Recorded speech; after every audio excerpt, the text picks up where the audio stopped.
Hello and welcome to the 8th episode of the Commander's Contingencies podcast. Today I'm going to be starting the Commander's Quest, and I'm going to be talking about a couple of other important things to happen in the Commander's verse, such as the release of the Unsanctioned and the introduction of Wizards sanctioned leagues that your game store might run.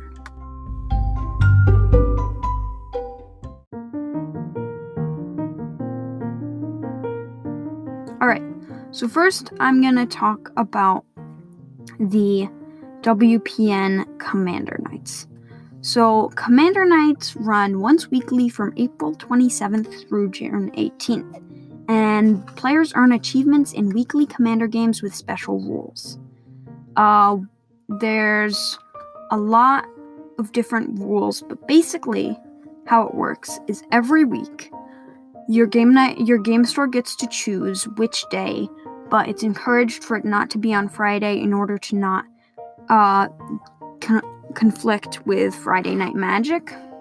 There will be pods of 3 to 5, and they will compete to complete achievements.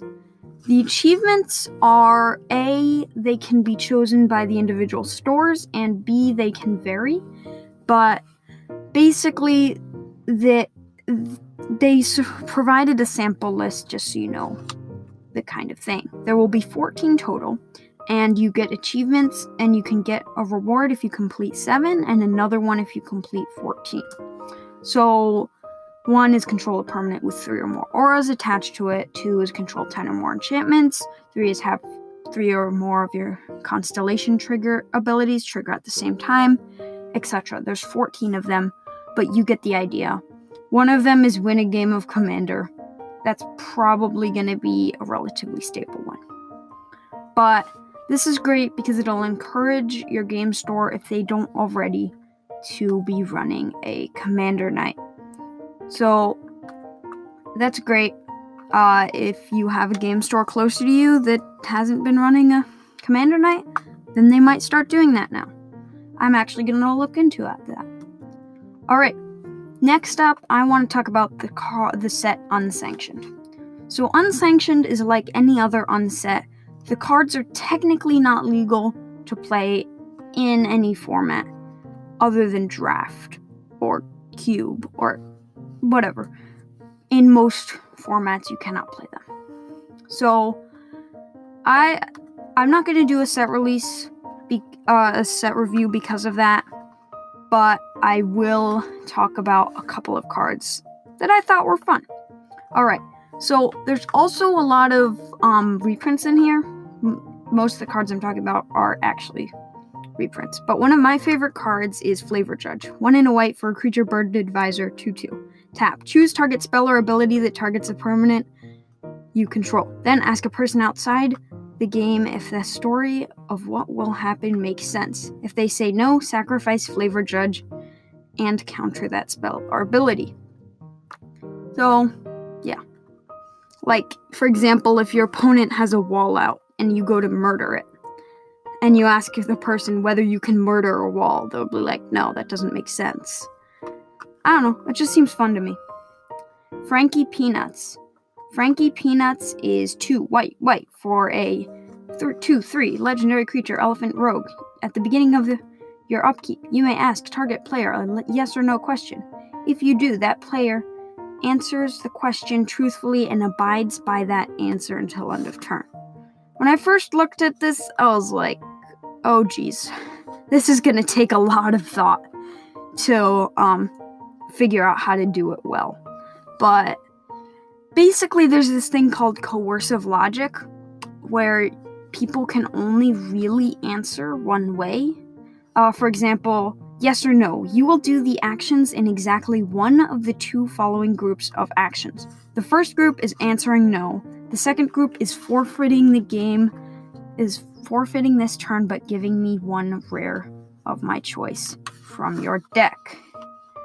So, obviously, don't actually do that. I just got that from a random article online on MTG Salvation. I will put it in the description.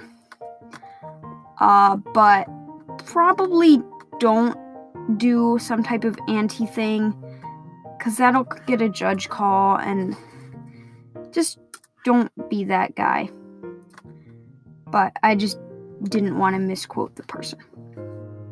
Alright, the next one, this one is actually relevant to us, is Surgeon General Commander. Surgeon General Commander is 3 and a green for a legendary creature, Wombat Bat Chameleon. Whenever you augment, enchant, or mutate a creature you control, draw a card. And then you can tap to add white or blue or black or red or green. 3/3. You may know that mutate is not a keyword right now. And Mark Rosewater has announced that mutate is going to be a keyword in Ikoria. So they just decided to throw in a little extra synergy. I don't think WOTC has done this before. I don't know if they are going to do this in the future more, but that's an interesting idea. Next, we have Booster Tutor. Booster Tutor is a black, and black for an instant. Open a sealed magic booster pack. Reveal the cards and put one of them into your hand. Remove that card from your deck before beginning a next turn. I'm really disappointed. I really wanted to be able to open a Pokemon booster pack. I like playing the wrong cards, you know. Next is Cheaty. Oh, that's also a reprint. Next is Cheaty Face, which is blue for a 2/3, and it says if Cheaty Face is in your hand, you may sneak Cheaty Face onto the battlefield. If an opponent catches you right away, that player may exile Cheaty Face. Flying 2/2. Oh, it's blue. So basically, what you can do if your playgroup allows proxies is you can put proxies right on top of Cheaty Faces. It's genius. For example, there was like one person there was a gameplay channel that had a no ban list competitive thing, and one person just started ramping and playing tons of cards, but really they weren't doing anything. And then suddenly they decide they unsleeved all their cards and took out all the proxies, and guess what? Under every single card was a Cheaty Face, and they just attacked everyone for lethal. Next, I have the Commander Quest deck. Alright, I'm just going to briefly go over the rules for people who do not know. So, the goal of the Commander Quest is to make a Magic the Gathering Commander deck for every single card, in Magic the Gathering. So, there are roughly 20,000 cards in Magic that I can play legally. So, the idea is if I make commander decks with those cards in them with no duplicates in about 300 decks, I will have made a commander deck with every single card in Magic the Gathering. That is the eventual goal. And these are just decks that I'm brewing to begin the challenge. So first, I want to go over a rules change. In this case, does not apply, but in the past, I had said that I'm going to be doing 2 decks a week, but I'm changing that so I am doing a minimum of 2 decks per week. I might decide to do 3 or even 4. Also, there's a lot of different puzzles that I'm going to do, but a couple that have stood out to me. Right now, my plan, I don't want to do anything like tribal or anything like that because it just seems generic and like the easy way out. So, my plan right now is just to make is to play commanders or decks that make cards that aren't really playable actually playable. And there's going to be a couple issues. There's a lot of road bumps that are coming up. Like, what am I going to do with vanilla creatures? And I've come up with a couple of plans. Like, earlier I had an Uno the Gathering deck that I built. And a lot of the cards in it for the Uno deck, I don't actually care what they do at all. I just care about their mana cost. So I can put some there. I can have a deck that gives benefits to creatures that don't have words on them. But there's only one card that does that, and it's not that great. It just gives them +2/+2, and it's 4 mana. So, I don't know, that doesn't seem like it'll work that great. But there are a lot of different ways to do it. And right now, I'm just trying to be as minimal as possible with the cards I'm using and their power level. Alright, so first, I'm playing a Yarok the Desecrated deck with energy. Because there's a lot of cards that involve energy and aren't very playable. So let's just get into it. Now, another note, technically I won't have a budget for any of these decks, but because of the fact that I'm being so limited in how good my decks are going to be, and because there's simply, there's so many cards in Magic that are cheap, and the reason that all the cards seem so expensive is because we run the playable ones. But basically because of that, my decks are just gonna end up cheap. Like, this one is $47. That's incredibly cheap. And that would be on Card Kingdom, so you could probably get it for like $30 on TCG Player. Alright, so I'm going to start talking about the cards. Another rules change, because one of the minor goals in this is if you listen to all the episodes, you'll know every single card in Magic the Gathering. So that does unfortunately mean that I'm going to have to read every single card in every single deck. So it'd be rather thorough deck text. Currently I don't have a great solution to it. It just means a little bit less description. But right now, I'm just gonna read the cards, and if there's anything notable, I will say it. So, Arboreal Grazer, Yarok the Desecrated, which is the commander, is 2 black, green, blue for a legendary creature elemental horror with death touch and lifelink. If a permanent entering the battlefield causes a triggered ability of a permanent you control to trigger, that ability triggers an additional time. So that's kind of hard to figure out, but basically enter the battlefield triggers trigger twice, or other things that trigger when something enters the battlefield. So let's just get into the creatures.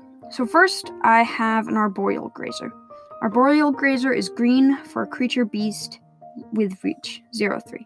When Arboreal Grazer enters the battlefield, you may put a land card from your hand onto the battlefield tapped. This is good, or this is bad ramp, that with Yarok can become actually okay. We have, we have Greenbelt Rampager, which is green for a creature elephant. When Greenbelt Rampager enters the battlefield, pay 2 energy counters. If you can't, return Greenbelt Rampager to its hand, and you get an energy counter. And it is a 3/4. So basically, if I have an outlet to be able to use all of my energy counters, or just really any amount, so long as it's not 3.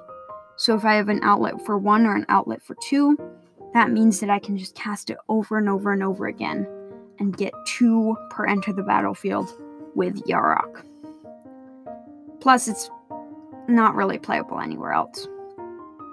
Maybe in like a Animar deck. Minister of Inquiries. Blue for a 1/2. When Minister of Inquiries enters the battlefield to get 2 energy counters. Tap, pay an energy counter. Target player puts the top 3 cards of his or her library into his or her graveyard. Basically, this is just a bad energy card that's gonna have to go into something. And at the end of the day, it's 1 mana and I can get 4 energy counters from it. So it's not even that bad. Thriving Turtle is blue for a 0/3. When it enters the battlefield, get 2 energy counters. And whenever Thriving Turtle attacks, you may pay 2 energy. If you do, put a +1/+1 counter on it. So either you get 4 energy counters with Yarok out, and then you can attack with it and make it a 1/4, and then again to make it a 2/5. Or you just get 4 energy counters and you have a 0/3. Next, we have Aether Poisoner. Aether Poisoner is 1 and a black for creature, human, artificer, Death Touch. Any amount of damage this deals to a creature is enough to destroy it. And when Aether Poisoner enters the battlefield, you get 2 energy counters. When Aether Poisoner attacks, you may pay 2 energy counters. If you do, create a 1/1 colorless servo creature token. Again, 2 mana, get 4 energy counters, and I can get benefits when it attacks, which is great. Aether Swooper. Aether Swooper is 1 and a blue for creature, Vidalcan, Artificer. When Aether Swooper enters the battlefield, you get 2 energy counters. When Aether Swooper attacks, you may pay 2 energy counters. If you do, create a 1/1 colorless servo artifact creature token. Yeah. This is not really playable anywhere else, and I can get 4, and I can make servos.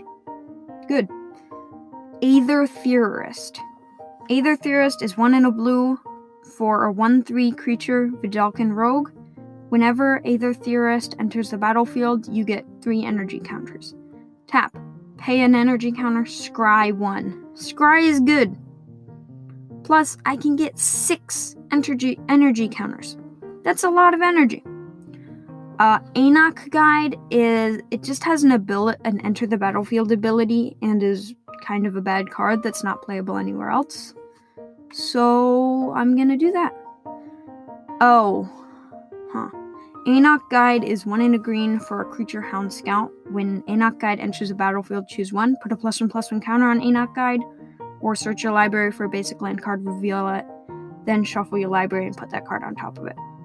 So basically, it can come as a 2/2, and you can get a basic land. It's not great, but I'm gonna have to run it somewhere.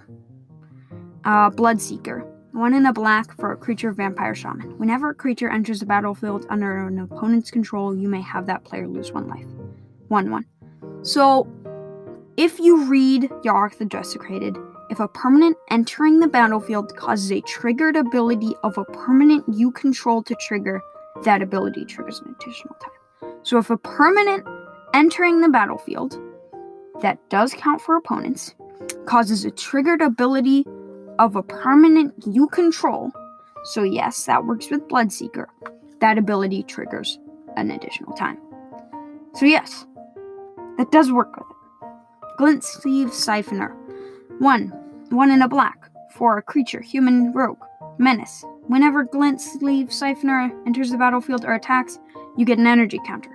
And at the beginning of your upkeep, you may pay energy. If you do, draw a card and you lose a life. 2/1. So this is a little bit of a splurge. It can definitely be played in other decks, but just the fact, it's amazing. It's an amazing payout for my energy cards. Being able to get to draw a card is just great. Plus, entering the battlefield with Yarok, it will give me 2 energy counters, so on the next upkeep, I know I can get that draw.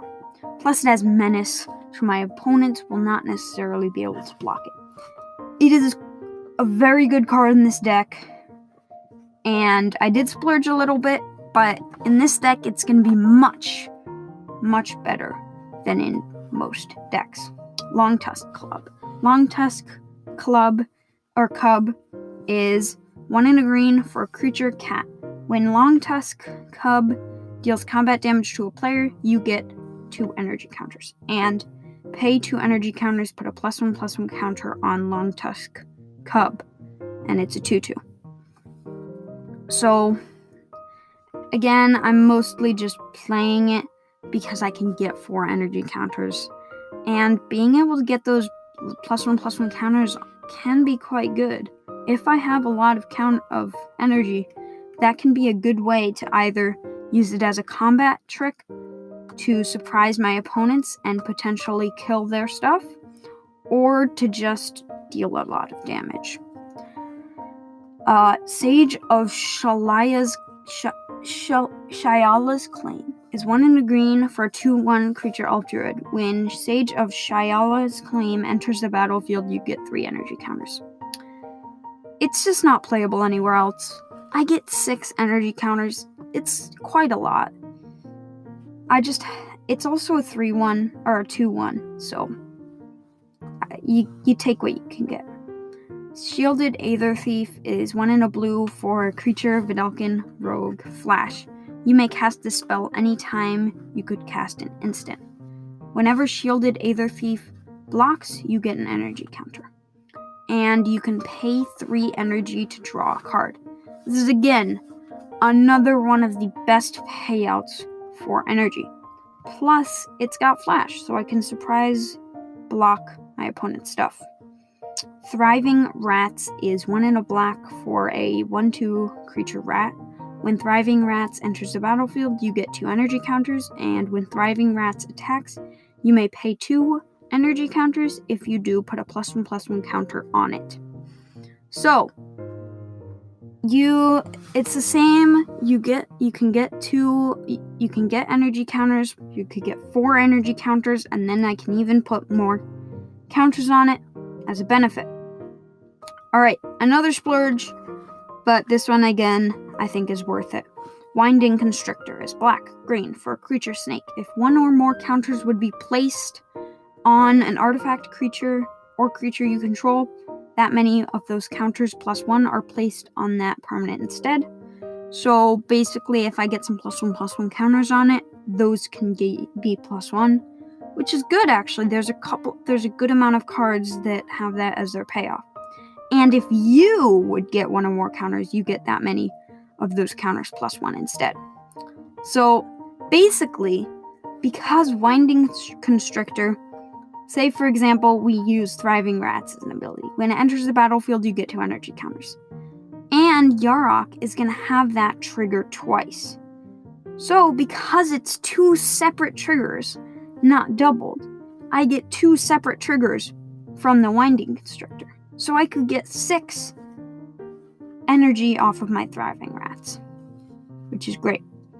Aetherstream Leopard, 2 in a green for a creature, cat, trample. When Aetherstream Leopard enters the battlefield, you get an energy counter.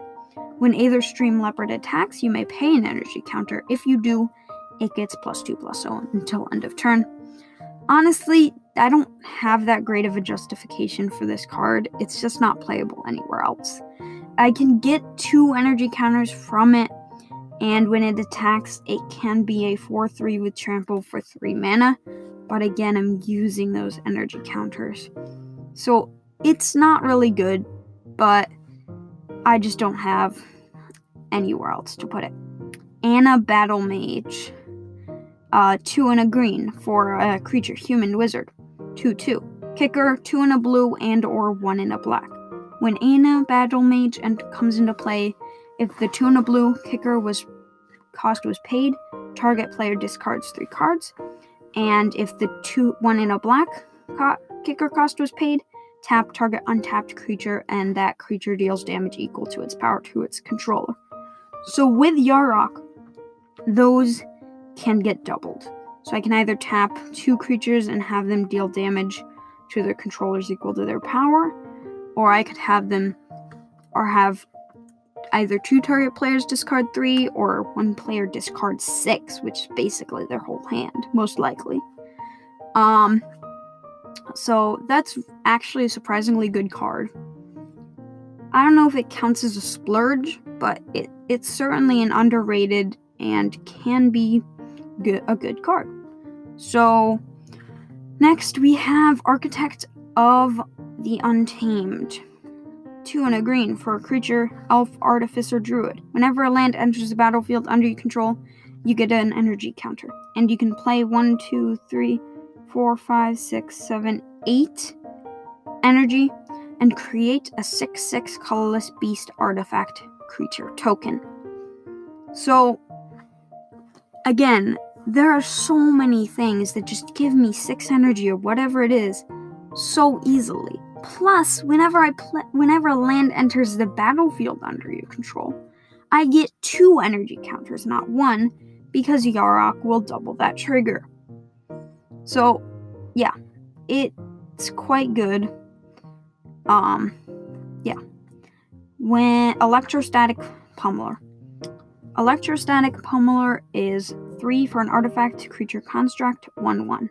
When it enters the battlefield, you get 3 energy counters, so 6 with Yarok, and you can pay 3 energy counters, and Electrostatic Pummeler gets +X/+X until end of turn, where X is its power.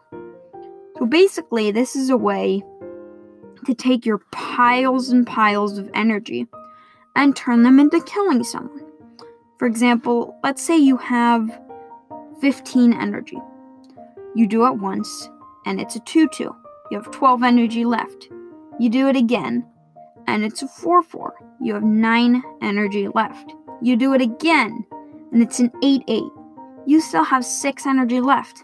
You do it 2 more times, it's a 16/16, and then the 32/32. A 32/32 is probably enough to kill that player. So, obviously, this only works if your opponents don't have any blockers, which is a serious disadvantage. But it is a really good way to profit if they don't have blockers. Next, we have Elvish Rejuvenator. This is definitely a splurge. It's 2 and a green for a creature elf druid, 1/1. When Elvish Rejuvenator enters the battlefield, look at the top 5 cards of your library. You may put a land card from among them onto the battlefield tapped. Put the rest on the bottom of your library in a random order. So, basically, I get a land. Now, I've heard a lot of people talking about how this isn't a good card because you might not get a land. But if you run the numbers on a hypergeometric distribution calculator, you find out that you have roughly a 90% chance of getting a land. And you can have selection, and it doesn't have to be a basic land. I'm not arguing that this is better than other cards that search for lands such as Wood Elves. I'm just arguing that it's not very much worse. Just don't discount this card. It was a small splurge, but it was good. It's quite good. Because I get the trigger twice, so I can get like 2 lands. Imperial Voyager is 1 green/blue for a creature Vidalcan Scout. Whenever Imperial Voyager deals combat damage to a player, you get that many energy counters. And it's a 2/3. Sadly, no doubles, but again, there's so many payoffs for energy. This will just get me like 2 energy per turn. It's just a nice little engine. Farhaven Elf. Another splurge.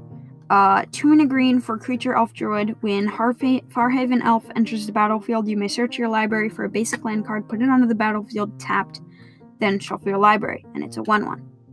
So, I get 2 basics with Yarok, which is great. Janjeet Sentry. That's hard to say. Is 2 and a blue for a 2/3 creature Vidalcan Soldier. When Janjeet Soldier enters the battlefield, you get 2 energy counters. And you can pay 2 energy counters to tap or untap target artifact or creature. Yeah. Basically, you can just tap your opponent's stuff, or maybe you'll have a couple things that synergize with that, but who knows. Rogue Refiner is 1 green/blue for creature human rogue 2/3/2. When it enters the battlefield, draw a card and you get 2 energy counters. So that can trigger twice, so I can draw 2 and get 4 energy counters. Thriving Rhino is 2 and a green for a creature Rhino 2/3. When Thriving Rhino enters the battlefield, you get 2 energy counters, and when it attacks, you may pay 2 energy counters. If you do, put a +1/+1 counter on it. Self-explanatory, same story as I've told for the past 10 cards. Well, not exactly, but you know. Aether Herder. 3 and a green for a creature, Elf, Artificer, Druid. When Aether Herder enters the battlefield, you get 2 energy counters, and when it attacks, you may pay 2 energy counters. If you do, create a 1/1 colorless servo artifact creature token. And it is a 3/3. Bloodhunter Bat. I just had to find another janky card to throw in. Is 3 and a black for creature bat, 2/2 flying. When Bloodhunter Bat enters the battlefield, the target player loses 2 life and you gain 2 life. Bristling Hydra. Another splurge here is 2 green for a creature Hydra. When Bristling Hydra enters the battlefield, you get 3 energy counters. It's a 4/3, and you can pay 3, put a +1/+1 counter on Bristling Hydra. It gains hexproof until end of turn. Actually, it's not really a splurge. It's not really playable in very many other decks, but it's a good card. It goes really well in this deck, though, because I can protect it twice, and it can get relatively large.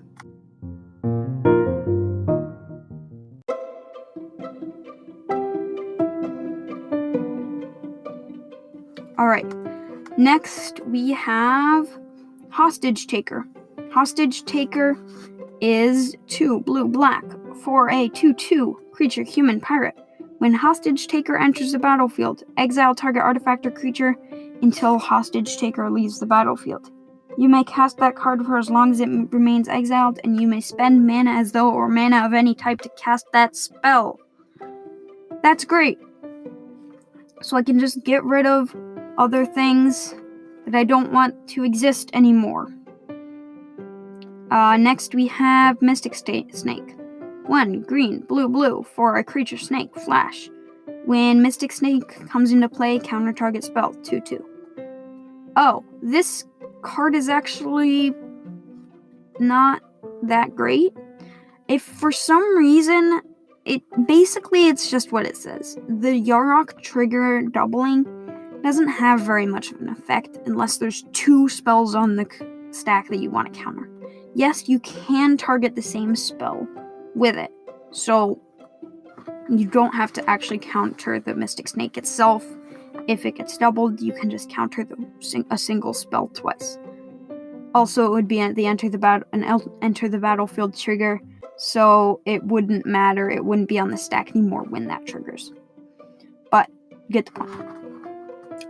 Next is Pima Aether Seeker. It's 3 and a green for a 3/2 creature elf druid, and when Pima Aether Seeker enters the battlefield, you get an amount of energy counters equal to the greatest power among creatures you control. And you can pay 3 energy counters and target creature blocks this turn if able.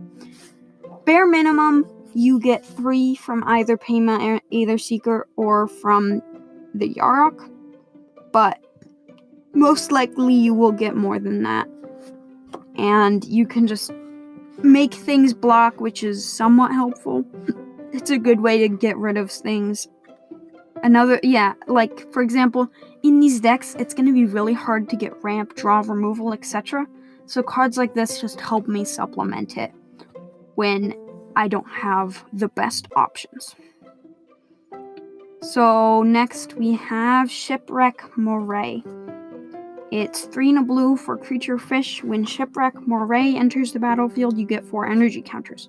So 8. 8 energy counters. And you can pay an energy, and it gets +2, -2 until end of turn. So, because it's a 0/5, it can become like a 3, a 2/3, or like a 4/1, depending. It's fine. But mostly you're just playing it to get a ton of energy.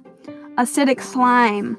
This is a pretty big splurge that we have, but It's 3 green for a creature ooze with Death Touch. When Acidic Slime enters the battlefield, destroy target artifact, enchantment, or land. So yeah, you can just removal.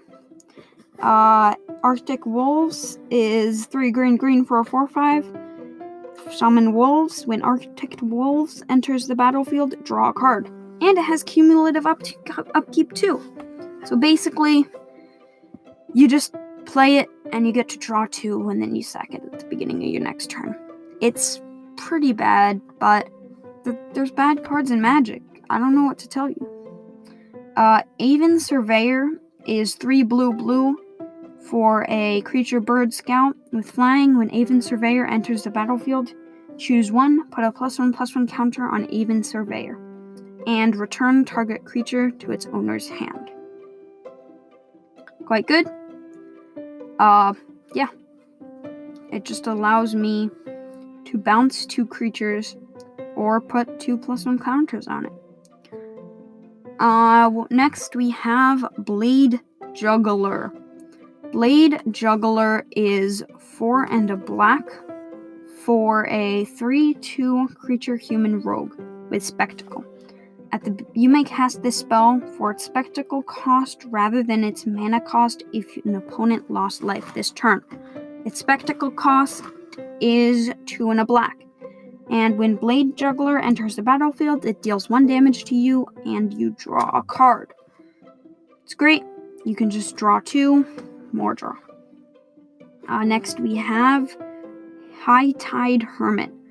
4 and a blue for a creature crab with Defender. When High Tide Hermit enters the battlefield, you get 4 energy counters. And you can play 2 energy and it can attack this turn as though it didn't have Defender. And it is a 4/4. So you can get like 8 creatures, which again is great. Multiform Wonder is 5 for a 3/3 artifact creature construct.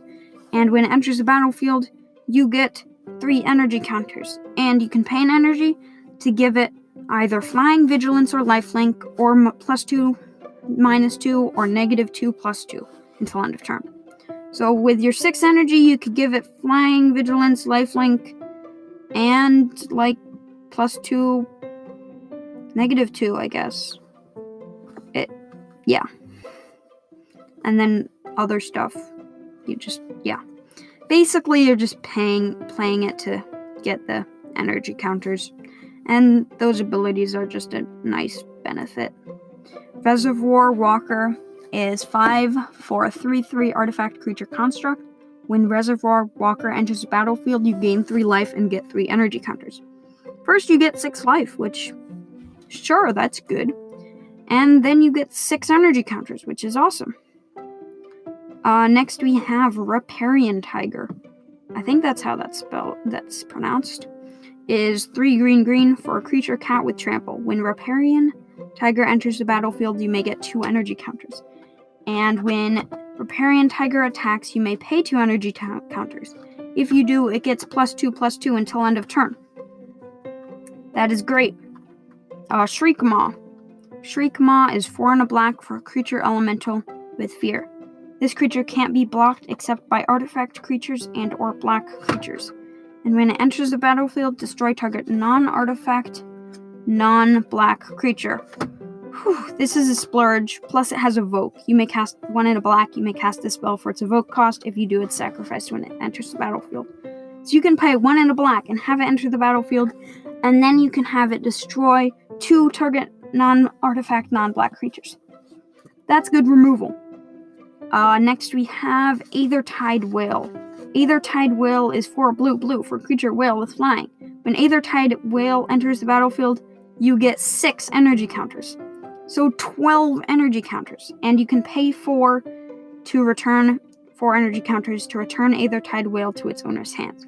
So the way this design is designed, you're supposed to get 2 energy counters per time that you recast it. You can net gain that. But with Yarok, you get double triggers. So you can get 8 energy counters for the 6 mana you're paying every single time you recast it. So that's amazing. Next, we have a new one from Theros Beyond Death. Blight Breath Katoblepos, I think. Is 4 black for a creature beast 3/2. When Blight Breath Catoblepas enters the battlefield, target creature an opponent controls gets -X until end of turn, where X is your devotion to black. So you'll probably have a good amount of devotion to black, bare minimum 2 from Bright Breath, and you'll probably have 1 from Yarok, so you can have -3 twice that you can target either the same one or just 2 separate creatures. Either way, and most likely you'll have even more. It's just a bad card that becomes good with Yarok. Demon of Dark Schemes is 3 black for a creature demon. When Demon of Dark Schemes enters the battlefield, other creatures get -2 until end of turn. Whenever another creature dies, you get an energy counter. And you can pay 2 and pay 4 energy to put target creature card from your graveyard onto the battlefield tapped under your control. So, this one I was very torn about because it is just a good card. And I really didn't know if it was okay to be running any incredibly good cards. Now I'm just running a couple of cards so far that are just borderline maybe playable. You know, this one was like, is it really, can I really do that? Like, are there really that many good cards in Magic that I can play that card? I ended up putting it in. I don't know, in the future, maybe I'll just be overwhelmed at the very end, just swamped with all the very, very bad cards. But I'm trying to limit myself here. Maybe I will limit myself more. But for now, I'm just trying to find some type of niche category that makes cards that aren't otherwise playable. That's what I'm doing for now.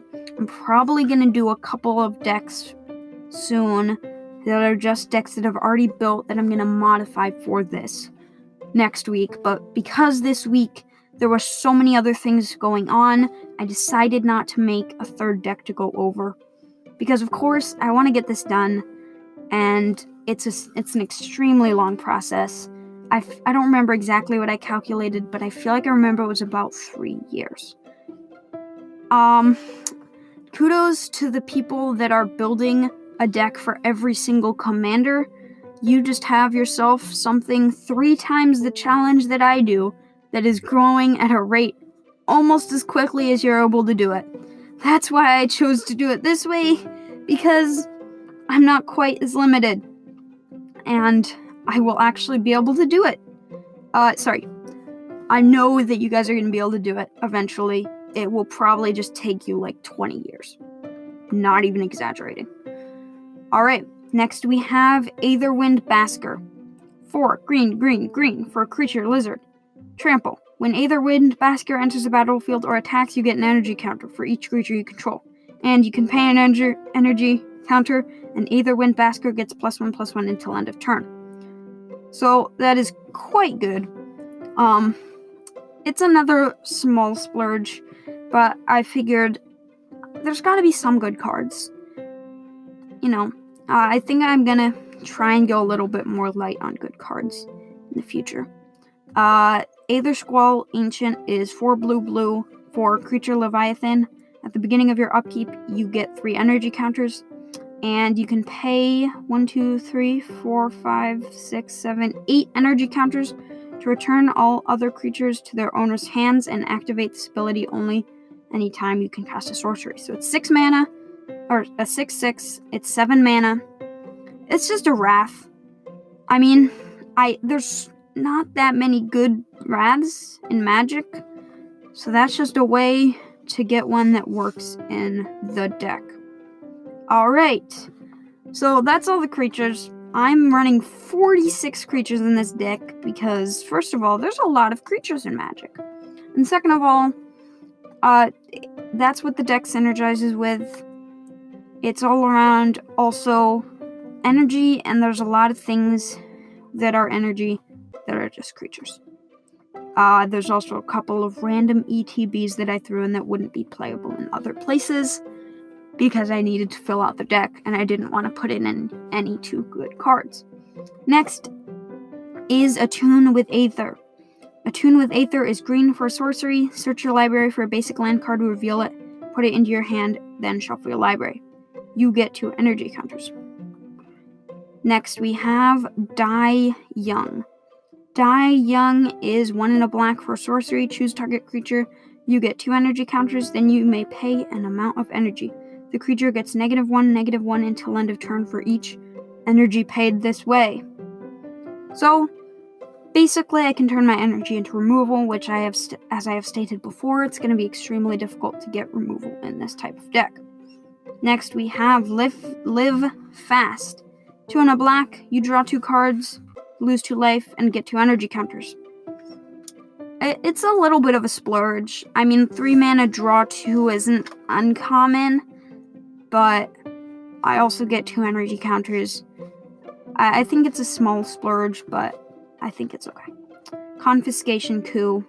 3 blue for sorcery. Choose target artifact or creature. You get 4 energy counters, then you may pay an amount of energy equal to that permanent's converted mana cost. If you do, gain control of it. Next we have Decoction Model. Whenever another creature enters the battlefield under your control, you get an energy counter. And 4, tap, return target creature you control to its owner's hand. That's great. So that'll trigger twice with Yarok. And returning my creatures to my hand is also really useful because their abilities will trigger twice with Yarok. Next is Glassblower's Puzzle Knot. 2 for an artifact. When Glassblower's Puzzle Knot enters the battlefield, scry 2, then you get 2 energy counters. And then you can pay 2 and a blue to sacrifice it, and scry 2 and get 2 energy counters. So, that's good. Sadly, scry 2ing twice from Yarok does not make it scry 4. It would be so much better if it did, but you don't get everything. When Woodweaver's Puzzle Knot is 2, and when it enters the battlefield, you gain 3 life and get 3 energy counters, and you can pay 2 and sack it to gain 3 life and get 3 energy counters. And then Aethersphere Harvester is 3 for an artifact vehicle. Flying, when Aethersphere Harvester enters the battlefield, you get 2 energy counters, and you can pay an energy to give it lifelink. And it has a crew 1 and is a 3/5. So tap any number of creatures you control with a total power of 1 or more, and it becomes an artifact creature. Consulate Turret is 3 for an artifact. Tap, you get an energy counter, and tap and pay 3 energy counters, and it deals 2 damage to target player. It's just a way to get a little bit of damage on people incrementally. Deadlock Trap is 3 for an artifact, and it enters the battlefield tapped. And when it enters the battlefield, you get 2 energy counters, and you can tap and pay an energy, target creature or planeswalker. Its activated abilities can't be activated until end of turn. I don't know why, but for me, it just seems kind of funny for a planeswalker or like an enchantment or something that's not supposed to be tapped, being tapped. I don't know why. It doesn't really make any sense, but yeah. Fabrication Module. 3 for an artifact. Whenever you get 1 or more energy counters, put a +1/+1 counter on target creature you control. And 4, tap, you get an energy counter. So, as I have said before, because Yarok will make 2 separate triggers, Fabrication Module will trigger twice. So, that's quite good. Plus, there are just a lot of different engines to get energy, and it just synergizes well. Like, for example, with Winding Constrictor, if 1 or more counters would be placed on an artifact or creature you control, that many of those counters +1 are placed on that permanent instead.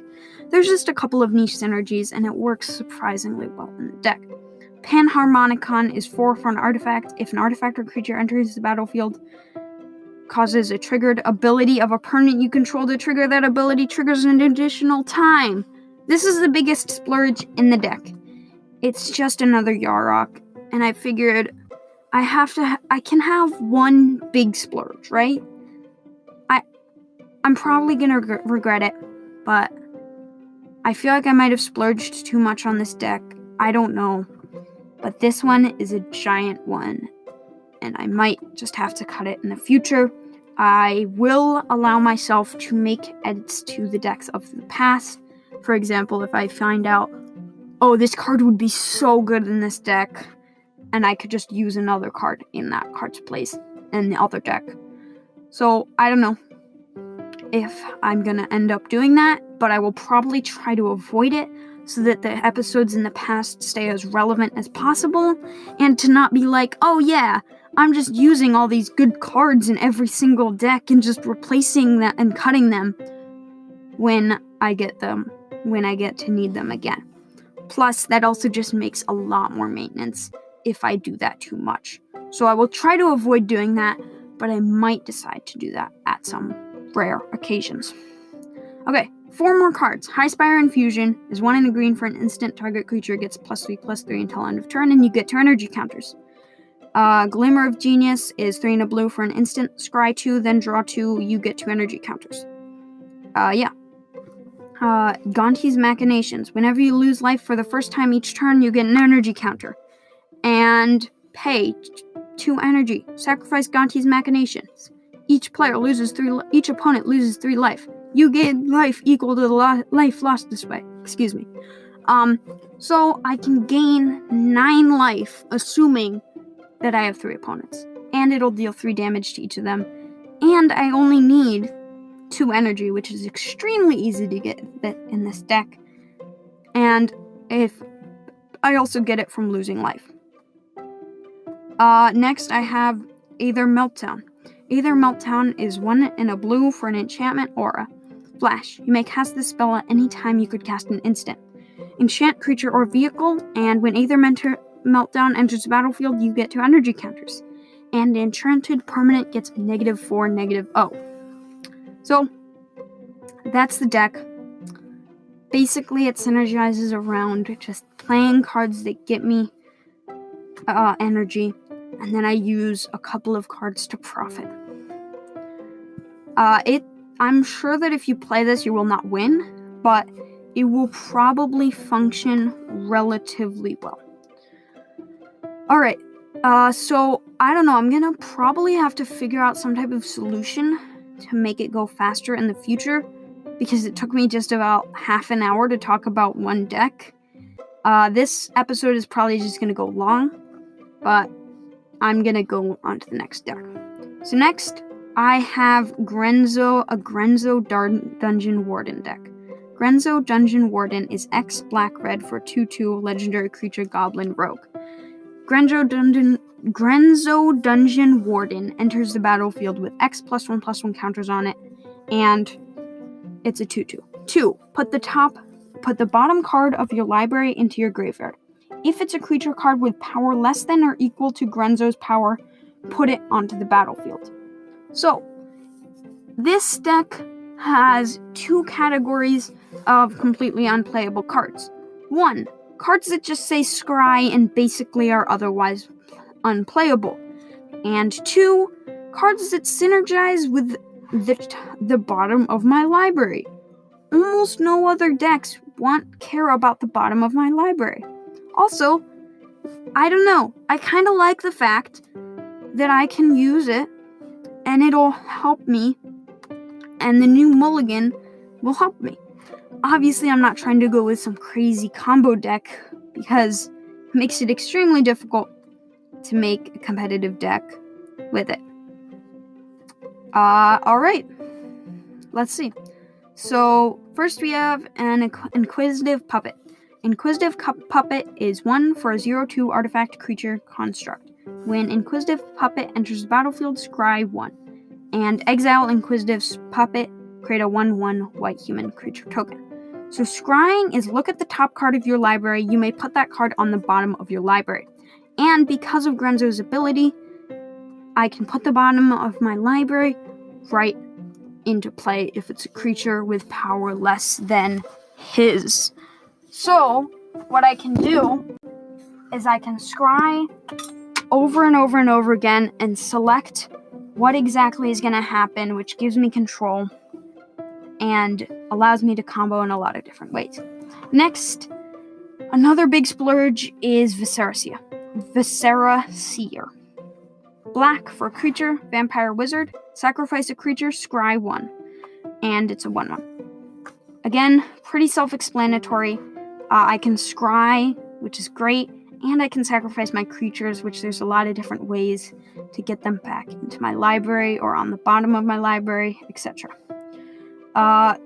Eager Construct is 2 for a 2/2, and when it enters the battlefield, each player may scry 1.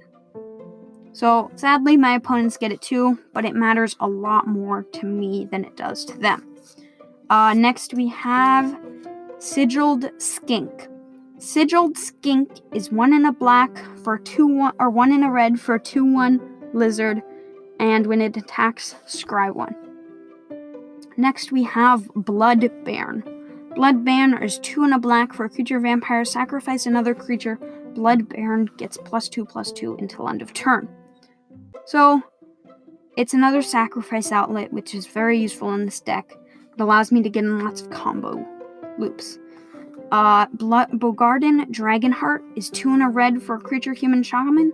Sacrifice another creature until end of turn. Bogarden Dragonheart becomes a dragon with base power and toughness 4/4, flying and haste. So, basically, it's another sacrifice outlet. Bantu the Glorified is 2 in a black for a legendary creature god, 4/6, menace indestructible. Bantu the Glorified can't attack or block unless a creature died under your control this turn. And 1 in a black, sacrifice another creature, scry 1. Each opponent loses 1 life and you gain 1 life. So, I can sacrifice my creatures, and I can scry. And I can attack with it and gain a life. So that's really good, and mostly just because I can sacrifice and scry. Burnished Heart. This is a small splurge. So was Bantu, by the way. 3 for an artifact creature elk. 3, sacrifice Burnished Heart. Search your library for up to 2 basic land cards. Put them onto the battlefield tapped, then shuffle your library. And it's a 2/2. So I can just wheel that over and over again. Next is Flamespeaker Adept, 2 in a red for a creature human shaman. Whenever you scry, Flamespeaker Adept gets +2/+0 and gains first strike until end of turn. So, again, there's a lot of cards in here that let me scry. That's a thing that this deck is heavily focused on, so it'll just get big. And Lost Legion is 1 in black for a creature spirit knight. When Lost Legion enters the battlefield, scry 2, and it is a 2/3. Murderous Rider is insane. Murderous Rider is 1 in black for a creature zombie knight, 2/3. Lifelink, when Murderous Rider dies, put it on the bottom of its owner's library.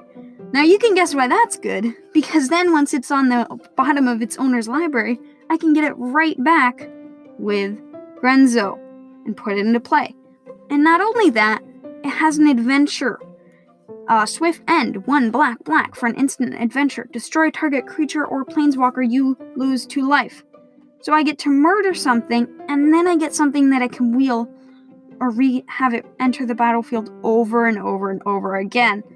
That's amazing. Definitely a splurge.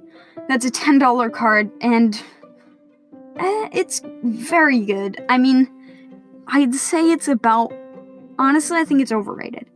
It's not that much more playable than something like Doomblade, unless it's in a very specific deck that cares about the creature.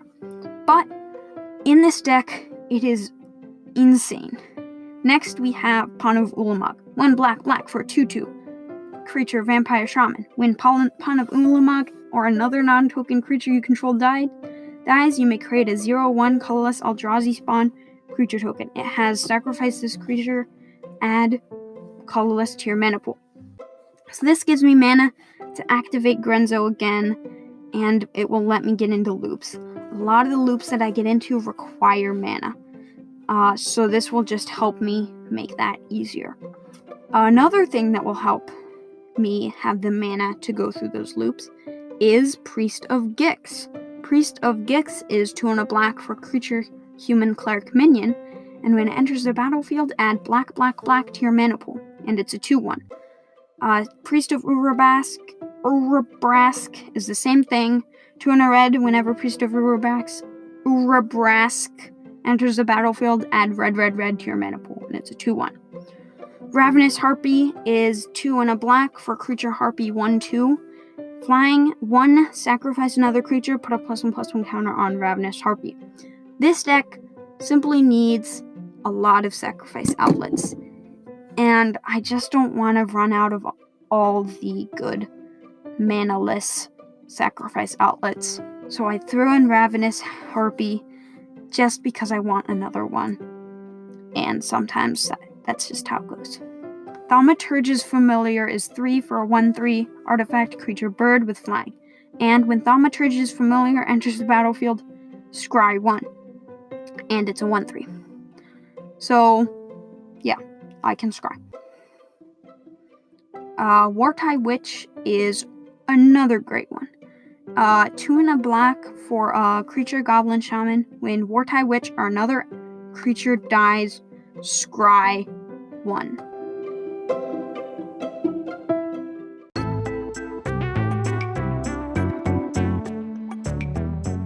Alright, next up we have Woe Strider. Whoa! And Woe Strider is another new card from Theros Beyond Death.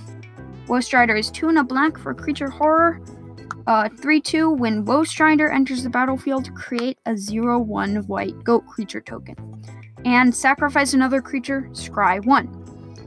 Escape. 3 black. Exile 4 other cards from your graveyard. You may cast this card from your graveyard for its escape cost. And it escapes with 2 +1/+1 counters on it.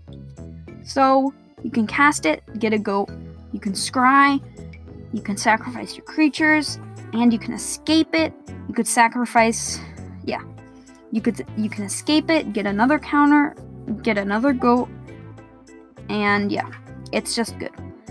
It is a little bit of a splurge because it's a free sacrifice outlet and it makes a dude, but you gotta have some small splurges. Yahenni, Undying Partisan, is 2 and a black for a legendary creature, Aetherborn Vampire, with haste. Whenever a creature an opponent controls dies, put a +1/+1 counter on Yahenni, Undying Partisan, and sacrifice another creature. Yahenni gains indestructible until end of turn, and it is a 2/2 with haste. So, first, if your opponent's creatures dies, you get counters, which is great, and it's mostly there just because it's a sacrifice outlet. So that's good. Canal Dredger is 4 for an artifact creature construct.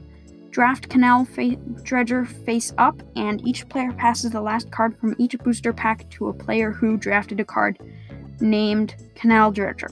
So, technically, the way that it works is, yes, you can play this card in Commander. It is 100% legal, but the things that are related to draft do absolutely nothing. With other cards similar to this, it'll ask you to, get a card that you drafted or something. You just don't get anything. Yeah. So, that's how that works, if anyone's asking. Junk Troller is 4 for an artifact creature golem with Defender. Tap. Put target card from your graveyard on the bottom of its owner's library for a 0/6.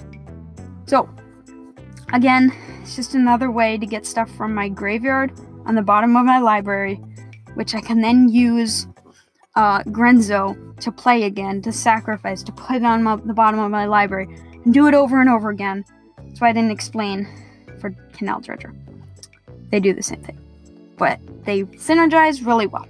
Murderous Redcap is 2 black, hybrid black red for 2/2 Goblin Assassin. When Murderous Redcap enters the battlefield, it deals damage equal to its power to any target, and it has Persist.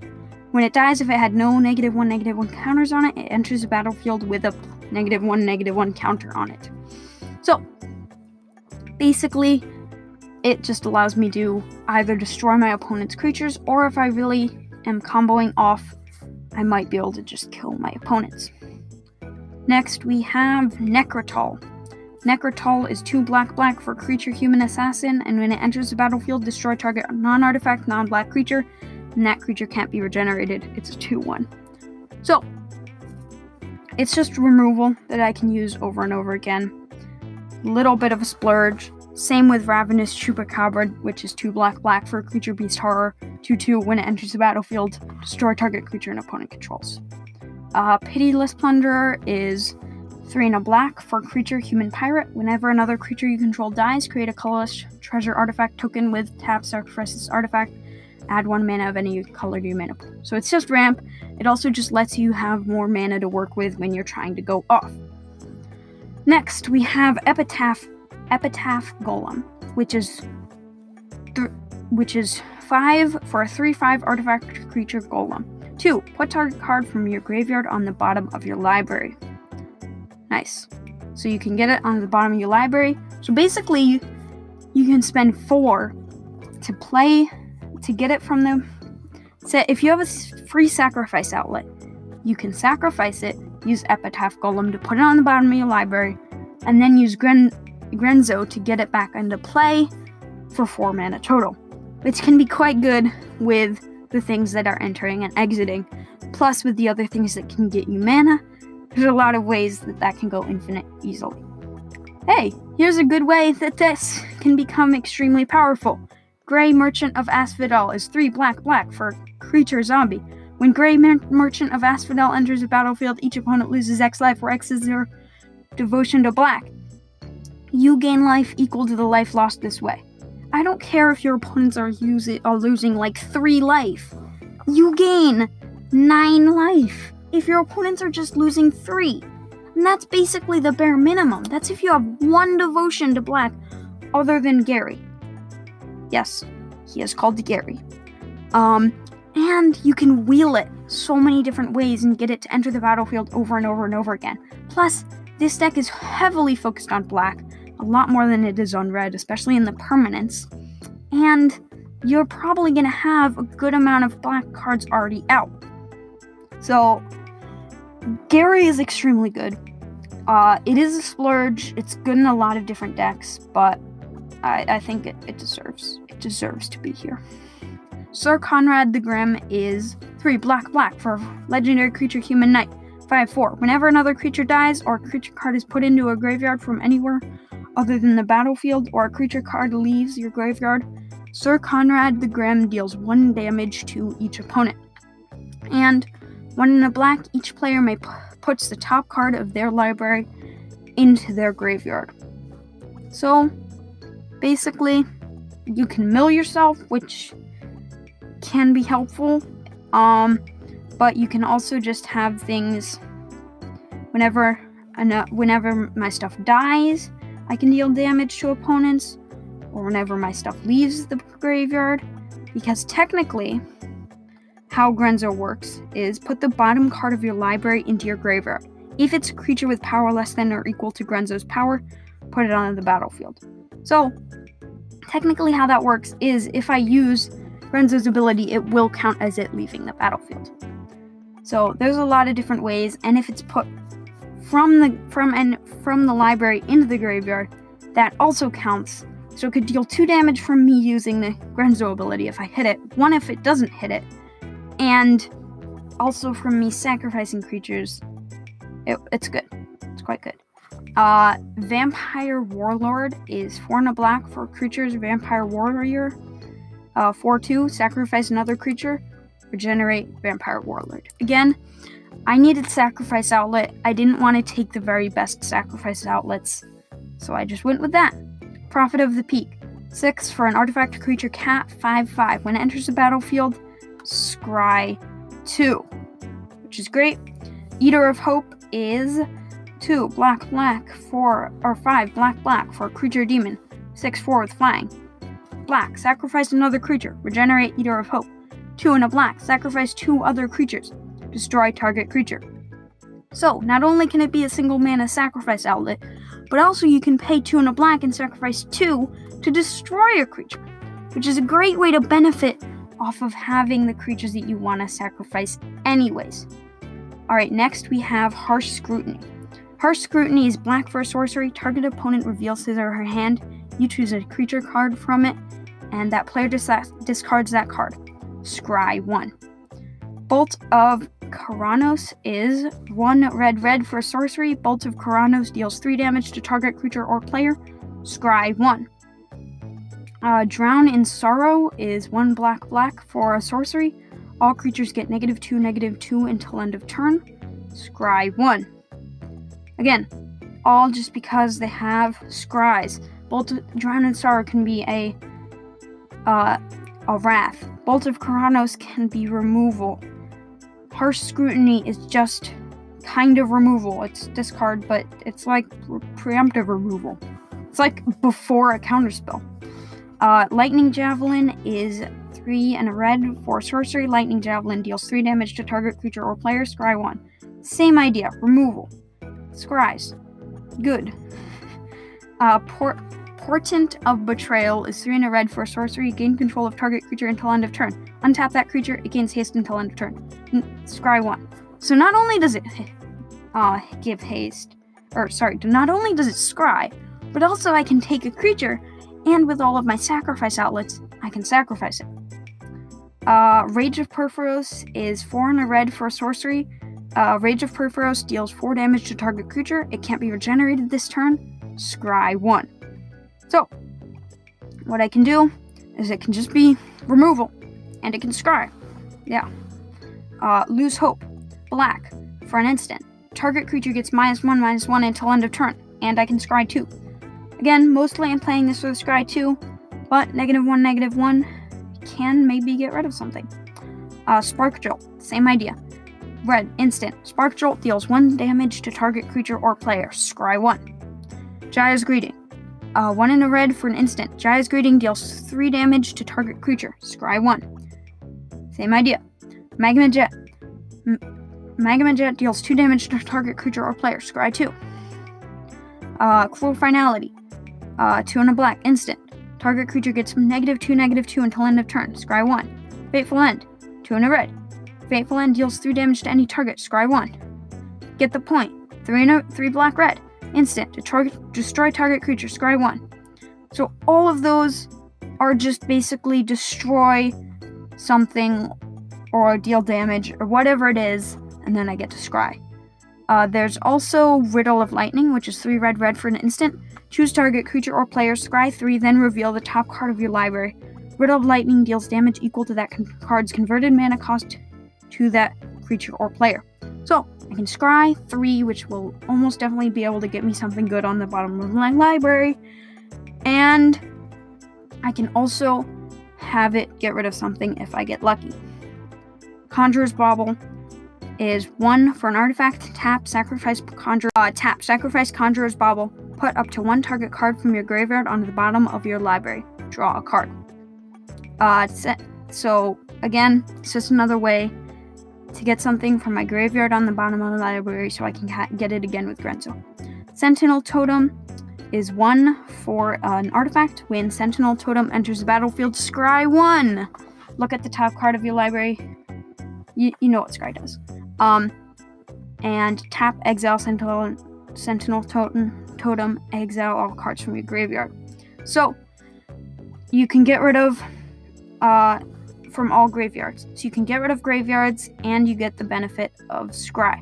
Tel'Jalad Stylus is 1 for an artifact. Tap, put target permanent you own on the bottom of your library.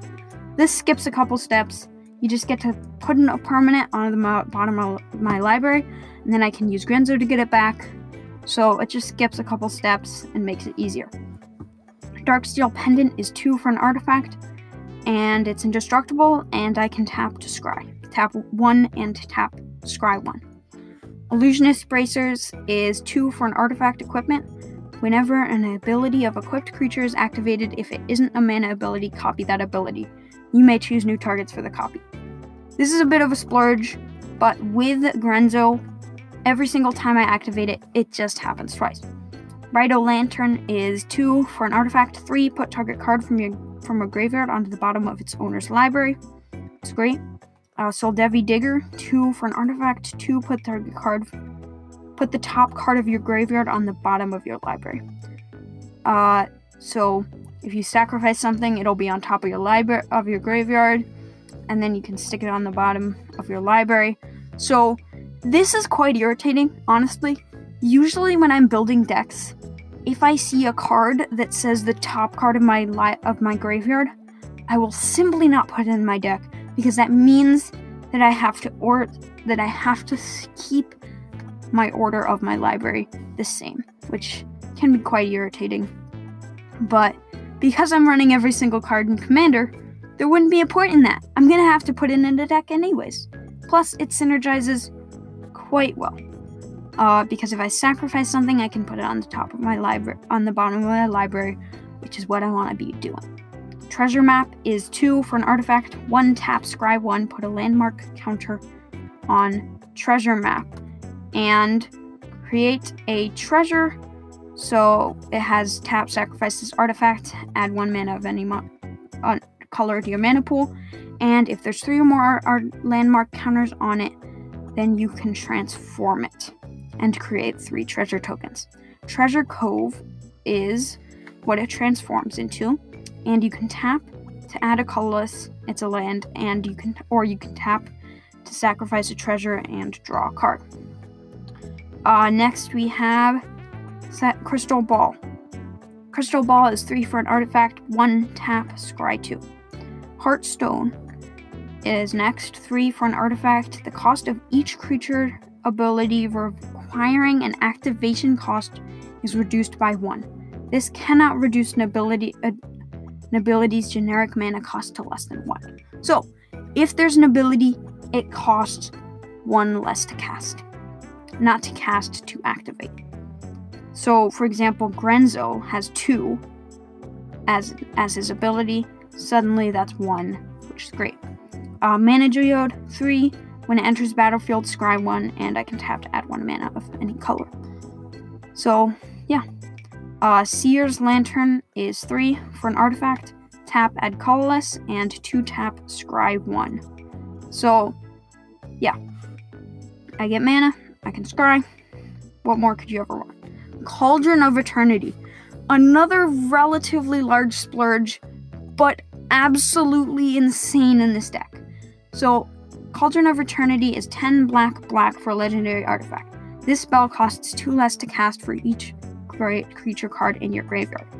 And whenever a creature you control dies, put it on the bottom of its owner's library.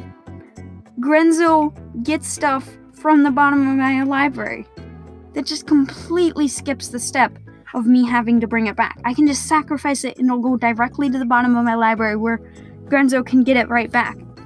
And tap, pay 2 life. Return target creature card from your graveyard to the battlefield. Activate this ability only anytime you could cast a sorcery. That is amazing. Just amazing. Shadows of the Past is 2 and a black for an enchantment. Whenever a creature dies, scry 1. So I can sacrifice things and I get to scry a lot. And 4 and a black, each opponent loses 2 life and you gain 2 life. Activate this ability only if there are 4 more creature cards in your graveyard. So maybe you might want to use this in a rare scenario, but probably not. Gift of Doom is 4 and a black for an enchantment aura. Enchant creature. Enchanted creature has death touch and indestructible. Morph. Sacrifice another creature. You may cast this card face down as a 2/2 creature for 3. Turn it face up anytime for its morph cost. And when it's turned face up, you may attach it to another creature. So basically, I'm mostly running it because I can just sacrifice a creature. Plus, I can sacrifice multiple creatures at the same time. It's not really a good sacrifice outlet. I should probably cut it because it doesn't allow me to sacrifice things forever. I can only do it in one moment, but I just need sacrifice outlets so desperately that I just put it in. Knowledge and Power is 4 and a red for an enchantment. Whenever you scry, you may pay 2. If you do, Knowledge and Power deals 2 damage to target creature or player. So I can just get rid of my opponent's stuff. So that's the deck. Again, as I said before, just because of the nature of this challenge, it's going to just be cheap. So it's $67.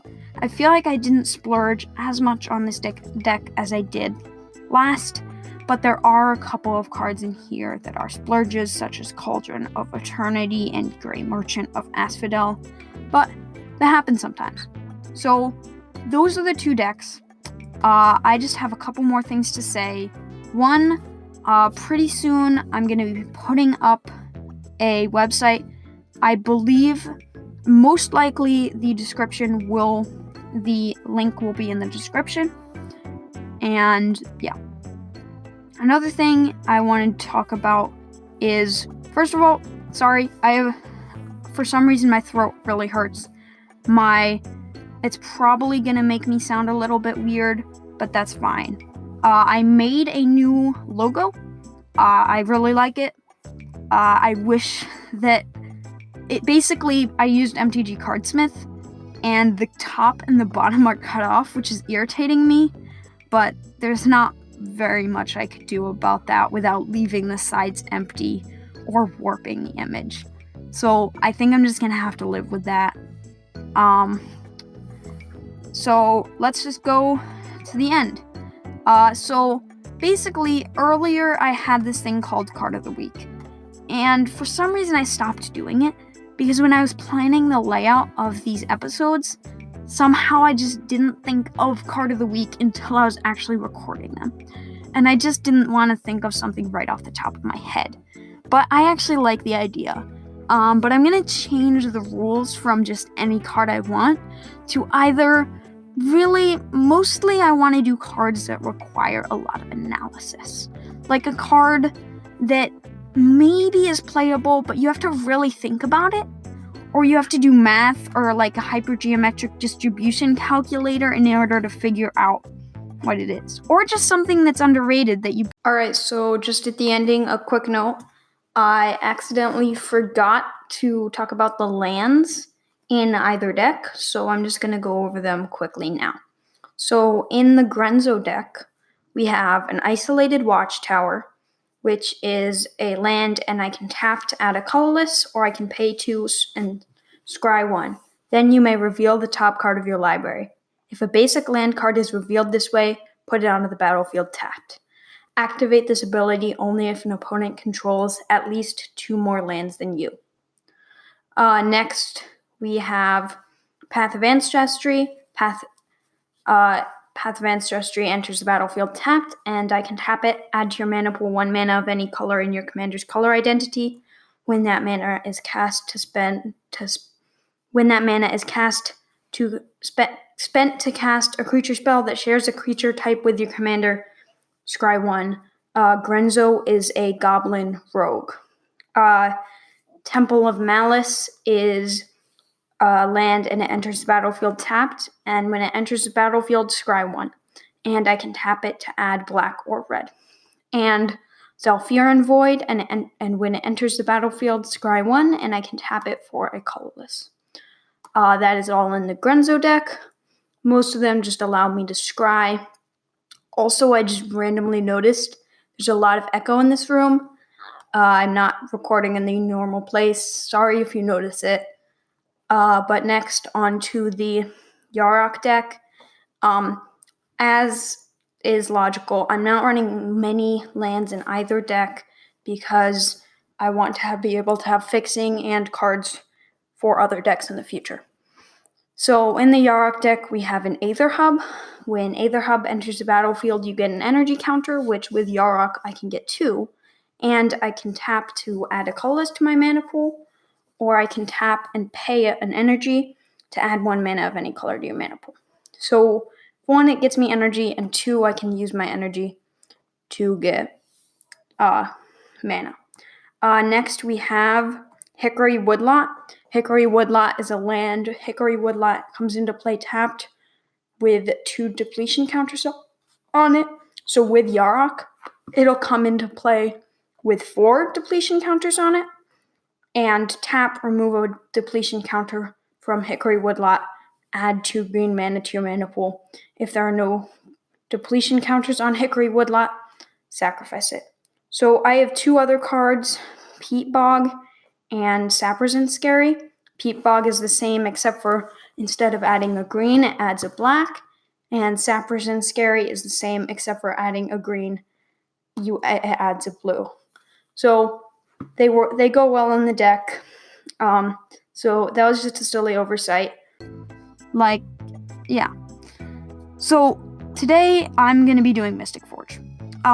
Mystic Forge is 4 for an artifact. You may look at the top card of your library anytime, and you may cast the top card of your library if it's an artifact card or a colorless non-land card. And to tap, pay 1 life, exile the top card of your library. So, this is going to be extremely controversial, because in most formats, it is very good. But I'm going to make an argument that this is not playable in Commander. So, what I'm going to do for this is statistics. So a hypergeometric distribution calculator is something that calculates basically how often or how likely you're able to draw it. So first, I'm going to put in the number. So the population size is 99. The sample size is 2 per turn. Because each turn Mystic Forge is going to give me 2 cards that I can look at. Because I can get rid of 1, and I organically have 1. I will calculate the increased numbers because of if it goes away, you can look again later. The number of successes in sample is 1. And so let's say you're playing an artifact deck. We'll say you're playing 33 artifacts, which is quite a lot. You know what? I'll go 35. So the odds of you getting a single card is a 46% chance. And you have a 10% chance to get more than 1 in those 2. So with that 58% chance overall to get 1 out of the first 2 that you see each turn, that's not great. But we can do a 58, and then we can do that times, if we bring it to 3. So if we see another card, the odds of us seeing 1 is a 35% chance. So overall, we come up with like 70.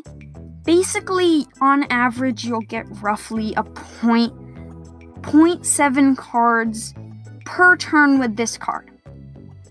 So it's worse than a Phyrexian Arena. Most of the time. Obviously, sometimes you will go off on it. But because of these numbers, most of the time, it will simply not be that good. Obviously, if you're running more than 35 cards, then that might be a different thing. And maybe if you have library manipulation, that might also change it. And I've never played with the card, so I could be wrong. This one is just a consideration of mine. I don't really know for a fact, but I think that most of the time it is not quite playable.